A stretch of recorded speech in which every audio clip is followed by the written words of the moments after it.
Para mim, no meu entendimento, análise geral do jogo, eu fui surpreendido pela boa postura do Corinthians. O Palmeiras, para mim, era, claro, continua sendo o favorito para passar. E vive um momento melhor do que o Corinthians. Isso aí é, né, inegável. O Palmeiras ainda não vem jogando a bola que a gente sabe que ele pode jogar. O Palmeiras passou por muitas mudanças. Corinthians era praticamente o mesmo da final do Paulista. O Palmeiras mudou, sei lá, metade do time. Mas a gente sabe que é um Palmeiras fortíssimo, jogando fora de casa e tal, e papapi, papapá. Ok. Dito isso, eu acho que ontem foi o melhor jogo do Corinthians sob o comando do Dorival. Não à toa ele teve pela primeira vez disponíveis juntos Memphis, Garro e Yuri Alberto. Talvez tenha sido o melhor jogo do Memphis. E ele estava precisando não só do gol, mas de uma atuação destacada num clássico, porque ele não tinha marcado ainda nem contra Palmeiras, nem contra Santos, nem contra São Paulo. E ele falou, inclusive, depois do jogo, todo jogo contra o Palmeiras é uma final, tô aqui para trabalhar duro, falou, né, dos assuntos. Muitas coisas têm sido ditas, colocadas fora de proporção, tô aqui para tentar ajudar, enfim. Então eu acho que o torcedor do Corinthians, ele ontem ficou com uma imagem melhor do time. Olha lá o gol, ó. Mateuzinho, inclusive, jogou muita bola ontem, hein? Cruzamento na medida pro gol do Memphis. Mas eu acho que ontem o resultado mais justo para o jogo teria sido o empate. Porque se o Corinthians teve a chance de fazer o gol, inclusive antes, quando o Yuri Alberto desperdiça o pênalti, e já vamos falar sobre o pênalti, depois do lance, curiosamente, o Corinthians tem um período ali de domínio. Às vezes você perde um pênalti e dá uma desanimada, né?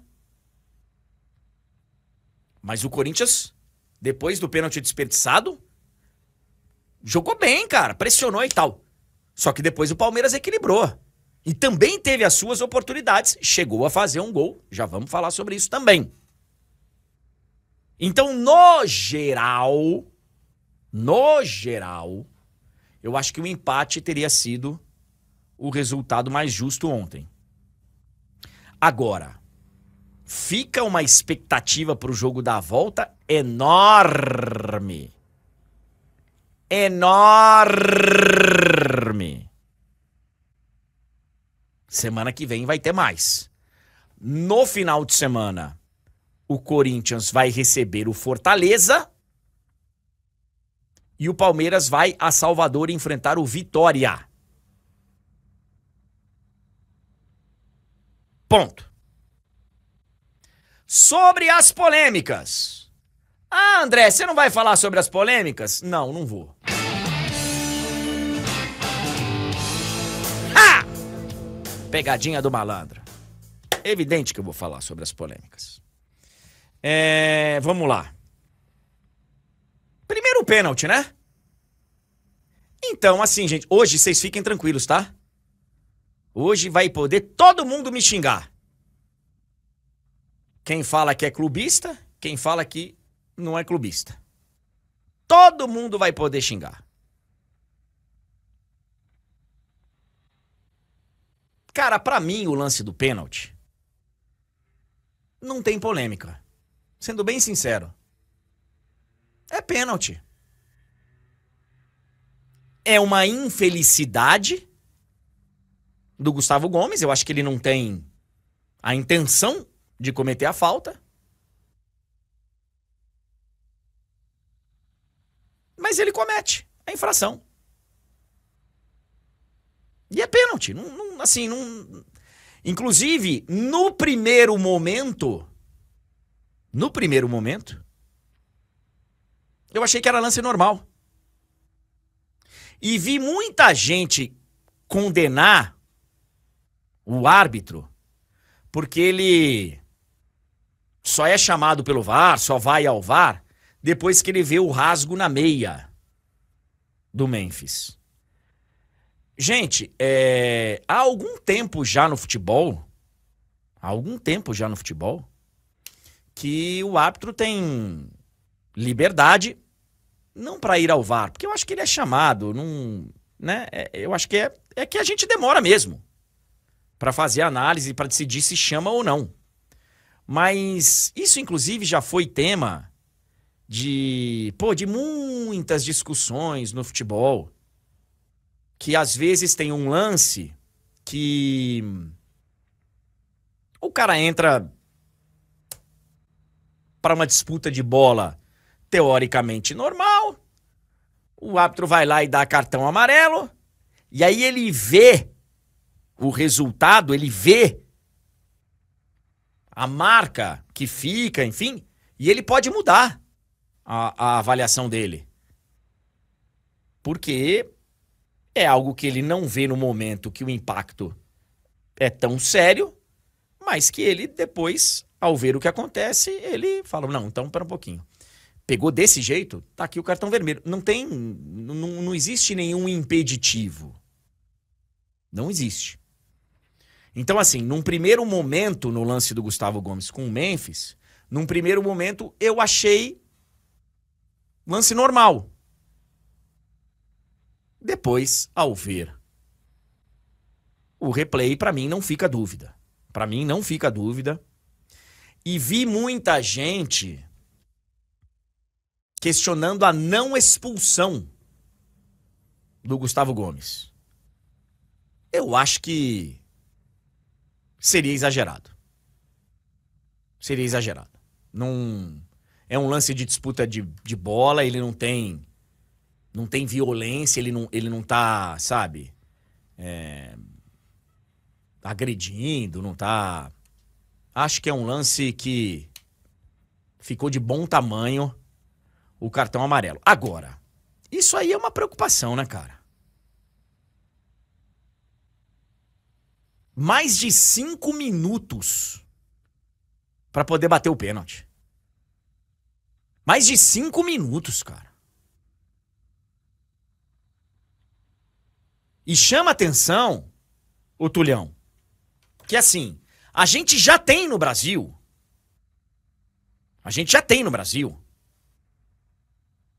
um grande problema que é a demora natural. A gente ouve os áudios. Muitos deles. A gente não ouve ao vivo durante o jogo inteiro. Mas vira e mexe a gente é impactado aí com áudio e a gente sabe como é que funciona a conversa. Porque tem 3 caras lá na cabine de VAR que ficam debatendo primeiro entre eles.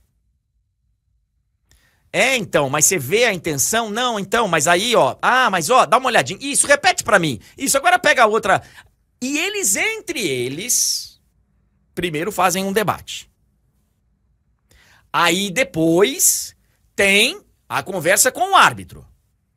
Que muitas vezes também é demorada. Muitas vezes os caras estão tentando convencer o árbitro. E aí, às vezes, repete tudo que já aconteceu, que já poderia ter sido feito numa tacada só.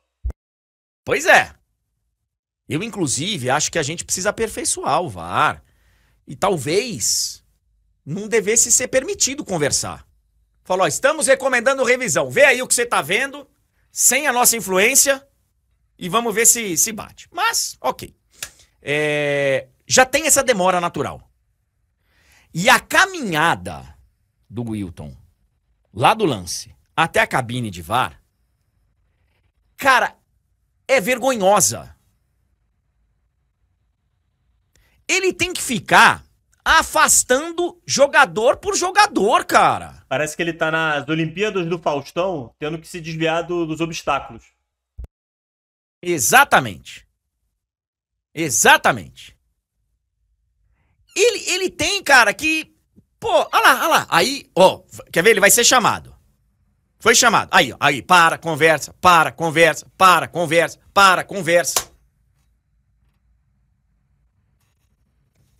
E a volta também. É na ida, é na volta. E aquela história de só o capitão poder conversar, cadê? Cadê os árbitros tomando providência?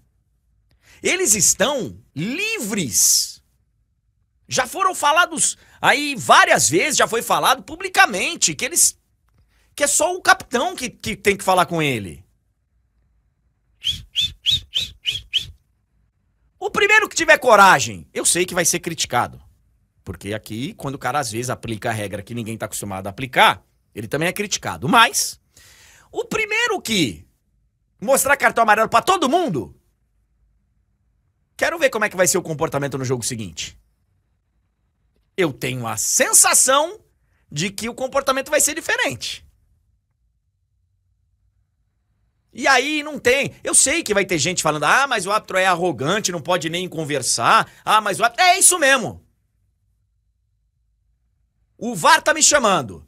Já coloquei aqui a mão no ouvido. Já sinalizei que tô indo ao VAR. Não cheguem perto de mim. Ponto. Não cheguem perto. Não quero saber. No momento que o árbitro é chamado e que ele sinaliza que vai ao VAR, a obrigação do jogador deveria ser, né? Abrir caminho pra ele passar. Ó, galera, ele tá indo. Vai lá, professor. Vai lá, dá uma olhada, vai lá. Esse deveria ser o comportamento. E enquanto o árbitro não chegar e não pum, pum, pum, pum, não vai resolver, cara. Porque a gente já viu que é algo que virou rotina no futebol brasileiro. Quando foi lá na Copa do Mundo de Clubes, os clubes brasileiros que estavam lá se comportaram de uma maneira bem diferente. Bem diferente. Eles sabem como tem que ser o comportamento.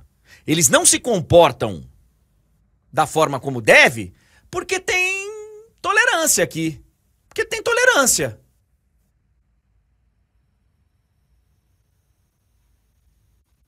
E acho que não vai amarelar o time inteiro. Porque se ele mostrar 4 cartões, o quinto já não vai chegar perto. Primeiro o cara encostou. Amigão, eu tô indo no VAR.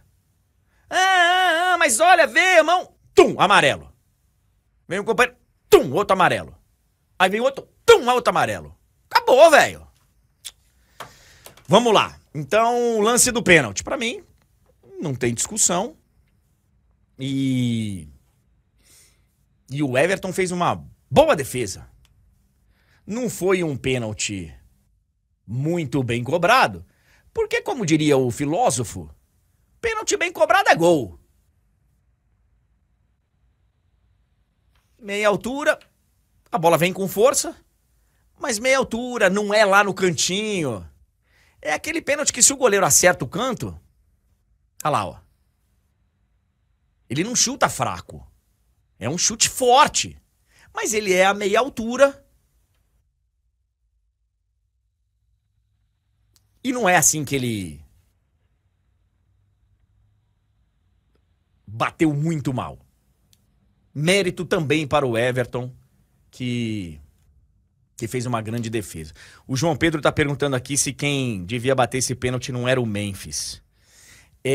Você sabe que eu falei isso na hora do jogo?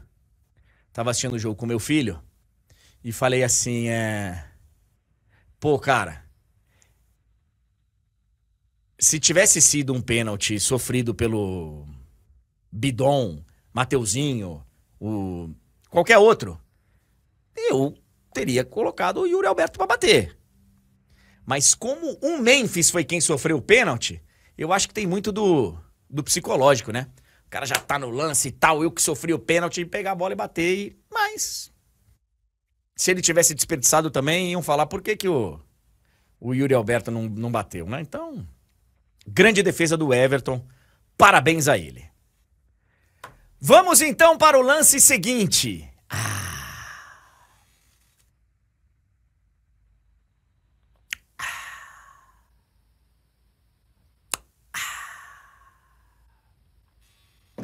Gente, é por falta de aviso? Não é, cara. Não é. Ontem o Abel fala na coletiva o seguinte: pô, estamos usando ferramenta do século passado.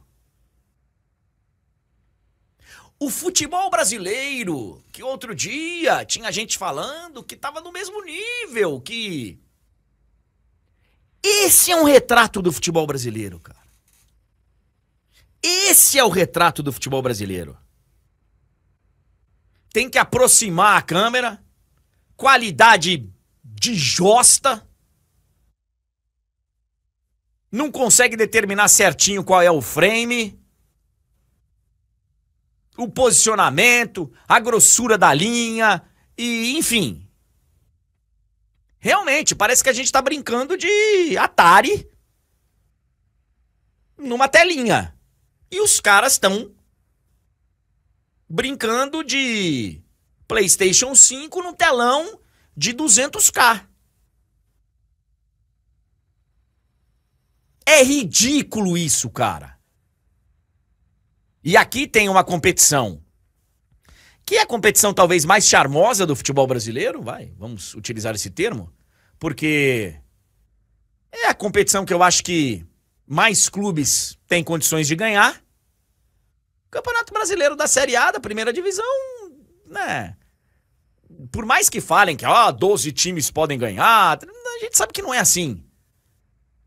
A Copa do Brasil, que é uma competição mais, entre aspas, democrática e tal, tem um derby pela primeira vez na sua história, um jogo de oitavas de final com, todo mundo vendo e tal. E essa é a tecnologia que nós temos. Essa é a tecnologia que nós temos.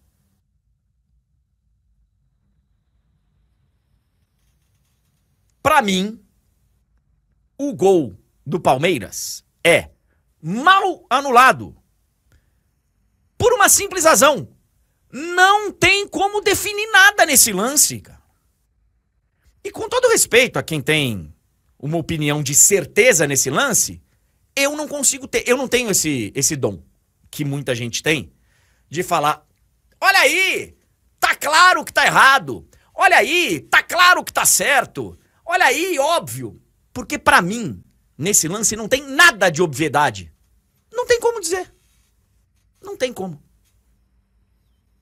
E dito isso, qual foi a marcação do campo? O que foi marcado na hora? Gol do Palmeiras. Gol do Palmeiras. Ponto final. Não tem como dizer se tá impedido, se não tá impedido. Mas a cabeça, mas a projeção, mas... Com esse tipo de qualidade de equipamento que nós temos, não dá. Não dá. Aí vai ter gente que vai falar: não, tá claramente na frente. Desculpa, gente, você que tem esse... Eu vou fazer uma recomendação a vocês que claramente tem uma imagem, qualquer que seja, desse lance.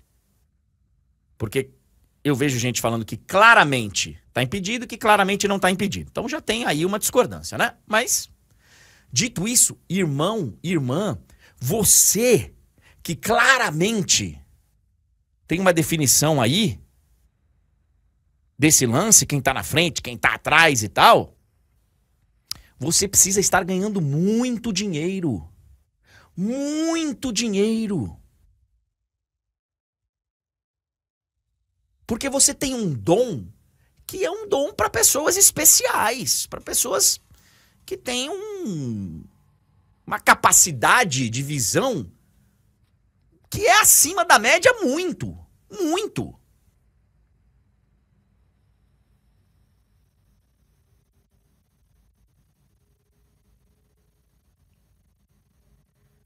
Para mim, cara, é decisão de campo, porque não tem como. Aí você vai ver que a bola, a qualidade, né? Do momento que é frisado, aí tá um pouquinho fora do pé. O Abel fala sobre isso, né?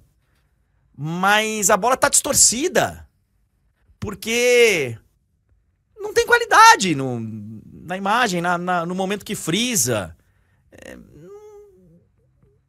Não tem como saber, cara. E aí, André, a gente tem que voltar a crítica realmente para a tecnologia, porque até nesse ponto do frame também tem essa questão. Qual é o frame selecionado? Porque quando você vê o vídeo da revisão, você vê que eles ficam procurando e não tem o ideal. Aí eles têm que ir o quê? No que dá. E aí, beleza, é esse aí. A tecnologia ela é horrível, cara. E a gente falou sobre isso quando? Essa semana, cara. Quando saíram as notícias de que o semiautomático será implementado no ano que vem, a gente falou e a gente fez esse alerta, cara. A nossa tecnologia é defasada, é uma vergonha, e o resultado é isso aí. Revolta dos dois lados. E aí o cara vai falar, pô, André, você tá brigando com a imagem, tá lá a linha traçada. Pô, vocês me conhecem aqui. Vocês sabem que eu não sou adepto das teorias da conspiração. Eu não gosto disso. Tão de sacanagem. Eu não compactuo com isso. Não compactuo. Eu acredito, inclusive, na física. Tem a paralaxe, eu acredito em tudo isso.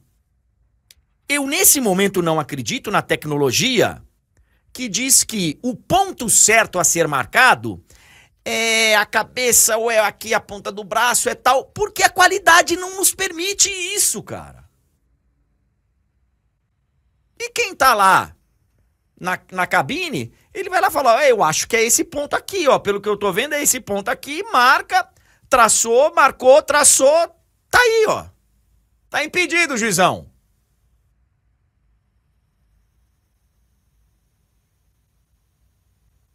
Não tem como, cara. Não tem como. Não tem como.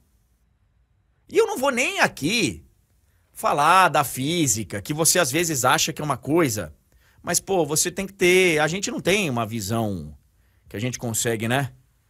Virar pra lá e pra cá com perfeição a esse ponto. Por isso que tem que ter o equipamento. Por isso que o equipamento tem que ser um equipamento de alta qualidade. De alta qualidade. Aí vocês vêm me dizer, não, futebol brasileiro, você tá vendo? A gente teve resultados maravilhosos na Copa do Mundo de Clubes. Olha o futebol brasileiro e vocês vivem detonando o futebol brasileiro. Esse é o retrato do futebol brasileiro. Dá uma olhada nessa tecnologia aí, cara. Dá uma olhada. Isso é horroroso. Isso é uma vergonha. Isso é uma vergonha. É uma vergonha a gente, sei lá, hoje na BBC, você vai lá na página de esportes da BBC, do Marca, do L'Equipe. Pô, é uma vergonha ter lá uma notícia. Campeonato, um dos mais importantes do Brasil, a Copa, num clássico que é um dos maiores do país. Foi decidido com essa foto aqui, ó. Isso é uma vergonha, cara. Isso é uma vergonha. E aí, cara, é um prato cheio pra quem quer me chamar de palmeirense, pra quem quer falar que eu sou anticorintiano, pra quem quer... É um prato cheio. Pode falar o que quiser, meus amigos. Pode chamar de clubista, de não clubista. Hoje tem um prato cheio pra vocês. Porque eu fui a favor de uma decisão do VAR que favoreceu o Corinthians. Fui em uma que... Então, assim... Essa, eu acho que o árbitro errou. Quer dizer, o árbitro... Não dá, o árbitro, não, nessa ele não tem, né? Essa é o VAR. Essa é o VAR, não tem... Não tem como. Não tem como. Essa... O cara fica de mãos atadas, né? Aparece uma imagem dele, o árbitro não tem o poder. Seria interessante. Seria maravilhoso aparecer a imagem e aí o árbitro olhar, porque a gente já sabia, né, que ele ia anular o gol. Apareceu na transmissão antes, impedimento e tal, antes dele mostrar pro público e tal, que a gente já sabia. Aí seria lindo que o árbitro olhasse lá no telão e falasse assim: Essa é a imagem aí que vocês estão anulando esse gol? Peraí, deixa eu ver isso mais perto. Ir lá no VAR e falar... Com essa tecnologia aqui, irmão... Com essa tecnologia, vocês estão querendo anular um gol que foi dado no campo? Nananina, não. Tá validado o gol. Mas a gente sabe que não é assim. A gente sabe que não é assim.